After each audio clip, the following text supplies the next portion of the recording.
میں سمجھتا ہوں کہ آزاد ہندوستان میں مسلمانوں پہ اس سے بڑا طوفان کبھی نہیں آیا۔ یہ بدنصیبی ہے اس ملک کی کہ حاکم وہ بنے گا جو مسلمانوں پہ ظلم کرے گا۔ اسی پہ الیکشن لڑے گئے، اسی پہ حکومتیں بنی، لیکن اب جو حملہ ہوا ہے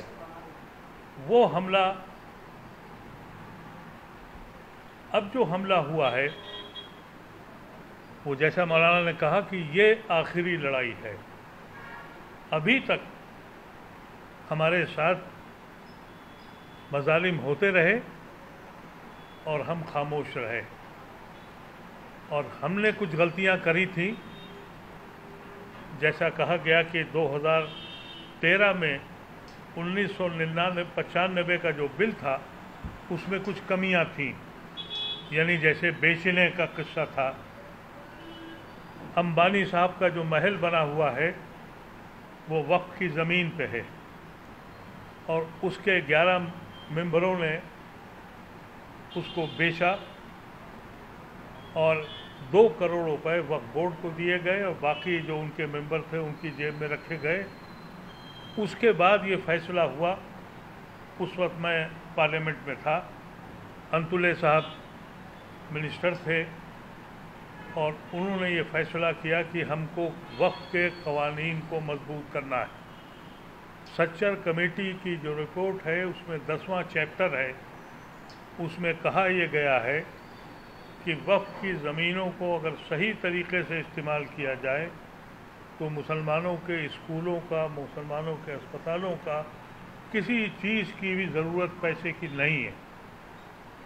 بی جے پی نے یہ بل لانے سے پہلے سچر کمیٹی کو یہ کہتے ہوئے کوٹ کر دیا کہ سچر کمیٹی نے کہا ہے کہ صاحب وقف کی زمین پہ قبضہ ہوا ہے، حقیقتاً ہوا ہے، لیکن 2013 میں جو امینڈمنٹ آیا اس سچر کمیٹی، وہ جو سلیکٹ کمیٹی تھی، اس کے ہم ممبر تھے۔ ہم لوگوں نے وہ کوششیں کی کہ جو وقف کی زمینیں ضائع ہو رہی ہیں یا قبضہ ہو رہی ہیں، امبانی کی زمین خریدنے کے بعد یہ فیصلہ ہوا کہ آپ وقف کی زمین بیچ نہیں سکتے۔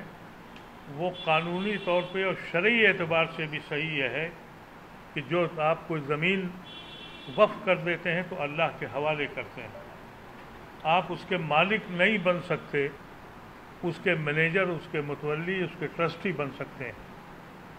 ایک تو یہ شرط لگائی گئی۔ دوسرا یہ کہا گیا کہ جیسا آپ نے بتایا، دہلی کے نئی دہلی اسٹیشن کے سامنے ایک مسجد ہے، اس کی 8 دکانیں 26 روپے پہ اٹھی ہوئی تھیں، بغل کی دکانیں 2500 پہ اٹھی تھیں۔ تو یہ قانون بنایا گیا 2013 میں کہ اگر کوئی آدمی ہمارا کرایہ دار، وقف کا کرایہ دار ہوگا تو مارکیٹ ویلیو پر ہی اسے دیا جائے گا۔ یہ وہ چیزیں تھیں جس سے یہ اندازہ ہم لوگوں نے لگایا تھا کہ اگر ہم نے وقف کی زمین کو بچا لیا اور وقف کی زمین کی آمدنی بڑھا لی تو ہماری قوم بھیک مانگنے والی نہیں، بھیک دینے والی ہو جائے گی۔ 10 سال تک اس بل پر کوئی عمل نہیں کیا اس حکومت نے، لیکن ان کو یہ سمجھ میں آ گیا کہ شاید مسلمان اب پیسہ دینے والا بن جائے گا، بھیک مانگنے والا نہیں رہے گا، اور وقف کی زمین کو مضبوط کر رہا ہے۔ اس بنیاد پر وہ ایک ایسا بل لے کے آئے جنہوں نے 2013 کے امینڈمنٹ کو ختم کرنے کے لیے اور یہ اعلان کیا، ہمیشہ جب کوئی بل لایا جاتا ہے اور اس کی ترمیم کے لیے کی جاتی ہے تو وجوہات بیان کی جاتی ہیں۔ کوئی وجوہات نہیں بیان کی گئی، ایک دم سے اعلان ہوا اور یہ کہا کہ یہ سلیکٹ، اپوزیشن نے اور کچھ لوگوں نے ہنگامہ کیا تو انہوں نے کہا سلیکٹ کمیٹی میں جائے گا۔ اب آپ سلیکٹ کمیٹی میں یہ دیکھیے کہ سلیکٹ کمیٹی جو ہے، یہ بل جو ہے اوقاف کا، یہ مسلمانوں کا مسئلہ ہے، مسلمانوں کو سے بات کرنی ہے، لیکن سلیکٹ کمیٹی کس کو بلا رہی ہے؟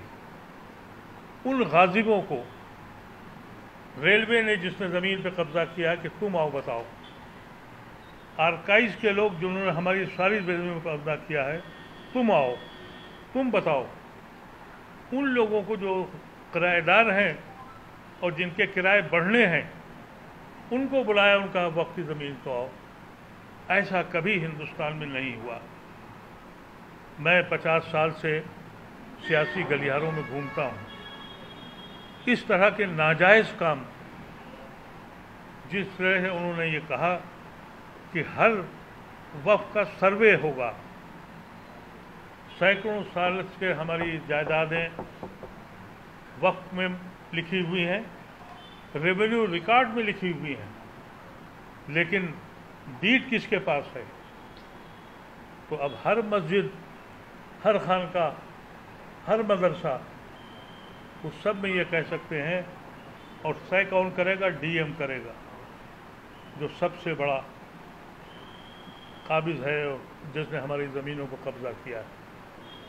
اسی مسئلے پر ہم لوگ ایک تنظیم چلاتے ہیں، Indian Muslim for civil rights, IMCR۔ ہم نے دہلی میں ایک میٹنگ بلائی، اور جس میں ہمارے ساتھی تعمیر ملت کے صدر اور سیکریٹری گئے، اور ہندوستان کے مختلف لوگ جڑے۔ یہ فیصلہ ہوا کہ یہ ذاتی لڑائی نہیں ہے، یہ ملت کی آخری لڑائی ہے۔ اور اسی سلسلے میں تعمیر ملت کے ساتھ ہم لوگ یہاں آئے۔ 24 تاریخ کو آپ کے ذریعے ہم ان بند کمروں میں، ہمارے پاس وہ زبان نہیں ہے جو لوگوں کو ہلا سکے، لیکن آپ کے پاس قلم ہے۔ آپ کا قلم لکھنا چاہیے اور عوام کو پہنچانا چاہیے کہ اس کے بعد بھی کوئی زندگی رہی گئی اس ملک میں؟ کیا ہم حقدار ہوں گے اس ملک میں رہنے کے؟ آپ کا قلم یہ لکھ سکتا ہے۔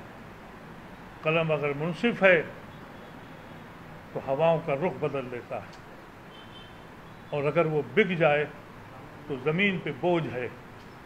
نیشنل میڈیا زمین پہ بوجھ ہو گیا ہے۔ نیشنل میڈیا کا کوئی شخص آپ کو نہیں پوچھے گا، اور وہ صرف اس بات پہ خوش رہے گا۔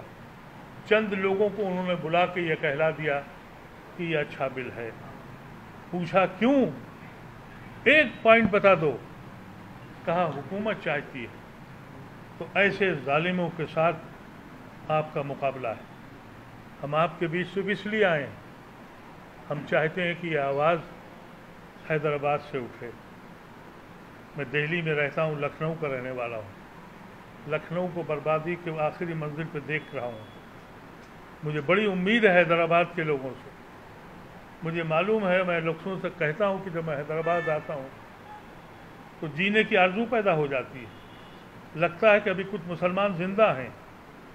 توقع ہے آپ لوگوں سے، اس کے جو تفصیلات ہیں وہ ہم 24 تاریخ کو وہ سارے لوگ جو JPC کے ممبر ہیں، پارلیمنٹ کے ممبر ہیں، وہ بھی آ رہے ہیں، پرسنل لا بورڈ کے صدر آ رہے ہیں، جماعت اسلامی کے امیر آ رہے ہیں، رحمان صاحب جن کے زمانے میں 2013 کا بل پاس ہوا تھا، بیماری کے باوجود وہ بھی آ رہے ہیں، صرف آپ لوگوں سے یہ کہنے کے لیے کہ خدا کے واسطے یہ آخری لڑائی ہے۔ ابھی تک تو اگر ہم کو مار دیا، ہم کو لنچ کر دیا، تو دوسرا اس لیے خوش رہا یا چپ رہا کہ میرے گھر پہ دستک نہیں ہوئی۔ اب کوئی ایسا شخص نہیں ہے، کوئی ایسا امام، کوئی ایسا خطیب، کوئی ایسا انسان جو اب بچے گا اس بل کے بعد۔ اور یہ بل کچھ نہیں ہے، صرف مسلم دشمنی کی وجہ سے۔ اس کے جواز کوئی جوازی نہیں ہے۔ ہمارے حقوق کو چھیننے کے لیے قانون بھی ہے، ہم قانون میں بھی جائیں گے، لیکن یہ بات جیسے ابھی حضرت مولانا نے کہی کہ اب فیصلہ کرنا پڑے گا۔ یہ ملک کہیں یہ تو نہیں کہ ہمارے سارے راستے بند ہو جائیں۔ ہم گزارش کریں گے کہ آپ کے اپنے قلموں سے، آپ کی اپنی زبان سے اپنی قوم سے کہیے کہ اب اس کے بعد کوئی وقت ہے بیٹھنے کا؟ اس کے بعد کوئی ایسی چیز ہے کہ تم ابھی کہو کہ نہیں ابھی ہم 2 منٹ اور آرام کریں گے. اللہ کے واسطے اگر تم نے اپنے اس بل کو رکوایا نہیں تو یقین کریں کہ نہ کوئی مسجد بچے گی. آپ کو پتہ ہے میں نے جے پی سی کی میٹنگ میں وہاں کہا تھا کہ وہ جگبندہ پال جو چیئرمین ہیں ان سے کہا تھا یہ بات کہ آپ کانگریس کے نیتا تھے, بابری مسجد گری, ہندوستان کی سیاست بدل گئی اور آپ اب گاؤں دیہاتوں میں ہر 10 مسجدیں ہیں, ان کو کھدواؤ گے تو اس ملک کو جہنم بنا دو گے اور یہ جہنم بن جائے گا, یہ سمجھنا چاہیے. اور جے پی سی کی جہاں تک سوال ہے کہ جے پی سی کی میٹنگ ہو رہی ہے, آپ کے ہاں بھی آ رہے ہیں وہ جو حضرات جنہوں نے جے پی سی میں نہیں گئے وہ جائیں وہاں اور کبھی الگ نہ ملیے گا, کیونکہ یہ فوٹو کھینچتے ہیں کہ فلاں صاحب آئے تھے بات ہو گئی وہ انہوں نے حمایت کر دی, اس کا ثبوت کیا ہے؟ لیکن جب آپ کمیٹی کے سامنے جاتے ہیں تو آپ کا ایک ایک لفظ لکھا جاتا ہے. میں بار بار اپنے وہاں ویڈیو پہ کہہ رہا ہوں لوگوں سے کہ خدا را جے پی سی کے چیئرمین سے کسی قیمت پہ مت ملیے. دیکھیے میں بتا دوں آپ کو, ایک نام آیا, پاسماندہ سماج نے سپورٹ کیا ہے. آپ کے دین میں پاسماندہ اور اشراف کا کوئی خانہ ہے؟ آپ کے دین میں تقویٰ ہے, عبادت ہے, جو تقویٰ کرتا ہے وہی سب سے بڑا ہے. ہم لوگوں میں مسلمانوں میں 2 قومیں ہیں, ایک رئیس ایک غریب. یہ نیا ایک پاسماندہ طبقہ نکالا گیا ہے آر ایس ایس کے ذریعے ہمارے مذہب کو, ہمارے دین کو بانٹنے کے لیے. میں یہ سمجھتا ہوں کہ وہ دین جس نے یہ کہا ہو کہ تم میں سب برابر ہیں, بڑا وہ ہے جس میں تقویٰ ہے. تو یہ پاسماندہ لفظ کہاں سے آیا؟ ایک نئی چیز اصلاح ہوئی. وہ لوگ ہم میں سے نہیں ہیں, چند لوگ ہیں جو گئے بھی ہیں, ان کے گھر والے بھی ان کے ساتھ نہیں ہوں گے. باقی غیر مسلموں کو بلایا ہے. ہم نے خط لکھا ہے اسپیکر کو بھی, ڈپٹی چیئرمین کو, اپوزیشن کے لیڈروں کو کہ یہ مسلمان کے مسائل پر غیر مسلم کو کیوں بلایا جا رہا ہے. ہم نے یہ بھی خط لکھا ہے کہ جب جے پی سی چل رہی ہے تو امت شاہ بیان کیسے دے رہے ہیں؟ یہ کنٹیمپٹ آف پارلیمنٹ ہے. اس لیے کہ یہ چیزیں ہم کو ان سے لڑنی ہیں. صرف یہ ہے اگر میری قوم نے ایک آواز ہو کے کھڑے ہو گئے تو ایسا نہیں ہے کہ کسی میں یہ حکومت ہو, کیونکہ ایک بڑا طبقہ غیر مسلموں کا آج وہ ہمارے ساتھ ہے. اور اگر ہم اسی طرح سے بزدلی دکھاتے رہے تو وہ بھی ہمیں چھوڑ کے چلا جائے گا, کیونکہ بزدل قوم کے ساتھ کوئی کھڑا نہیں ہوتا. ہم نے خود دیکھ لیا ہے کتنے ہمارے اپنے تھے جو ہمیں ہمارے حوالے کر کے, قسمت کے حوالے کر کے چھوڑ گئے, اس لیے کہ یہ مری ہوئی قوم ان کے لیے کچھ کر نہیں سکتی. اب جو بچے ہیں ان کو ساتھ دینا ہے, ان کو دکھانا ہے کہ ہم سوئے تو ہوئے تھے, مرے نہیں. اور یہ بہترین موقع ہے ہندوستان کے ہر جماعت کو, چاہے وہ کانگریس ہو, چاہے سماجوادی ہو, چاہے وہ بی جے پی ہو, جو جماعت بھی ہو, کہ یہ قوم کبھی جاگ بھی سکتی ہے. تو یہ بلیسنگ ان ڈسگائز ہے. ایک جیسا حضرت نے فرمایا کہ پہلی بار نہ مسلک کی لڑائی ہے, نہ برادری کی لڑائی ہے, نہ کسی کے بڑے ہو یا چھوٹے ہونے کی لڑائی ہے.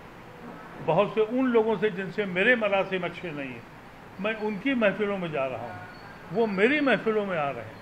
تو جب یہ شکل پیدا ہو جائے گی تو آپ کی ریلیونس ہو جائے گی. آپ صرف وقت کو ہی نہیں بچائیں گے, اپنی اوقات کو, اپنی شناخت کو اس ملک میں پیدا کر پائیں گے. بہت بہت شکریہ آپ حضرات کا. Thank you so much.